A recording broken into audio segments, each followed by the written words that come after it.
రావడానికి సంసిద్ధంగా ఉన్నారు. వీరందరూ కూడా ఫిబ్రవరి 5వ తేదీనే పవన్ కళ్యాణ్ సమక్షంలో పార్టీలో చేరేందుకు అన్ని ఏర్పాట్లు చేసుకుంటున్నట్టుగా కూడా సమాచారం. ఇందులో ప్రధానంగా దర్శి మాజీ ఎమ్మెల్యే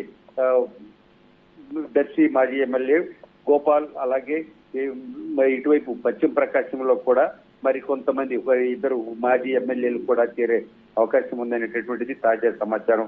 మరి ఏది ఏమైనా ఇందుకు సంబంధించినటువంటి వివరాలన్నీ కూడా మరి 1-2 రోజుల్లో వెల్లడయ్యేటువంటి అవకాశం ఉంది. మరి దీనికి సంబంధించి ఏదైతే ప్రకాశం జిల్లా పర్యటన సందర్భంగా ఈ ఒంగోలులో కూడా భారీ బహిరంగ సభ ఏర్పాటు చేయడంతో పాటు మరి అక్కడ ఆ సభలోనే ఏకంగా ఈ వైసీపీ మాజీ నేతలు, కార్పొరేటర్లు అందరూ కూడా జనసేన కండువా కప్పుకోబోతున్నారు. మరి ఈ నేపథ్యంలో ప్రకాశం జిల్లాలో ఇప్పటి వరకు కూడా రాయలసీమ అలాగే కోస్తా జిల్లాల్లో కాసింత బలహీనంగా ఉన్న మధ్య కోస్తాల్లో కూడా కొద్దిపాటి బలహీనంగా ఉన్నటువంటి జనసేన ఈసారి ఊపిరిలు ఊదుకునేటువంటి అవకాశం కూడా ఉంది. మరి ప్రస్తుతానికి పేర్లు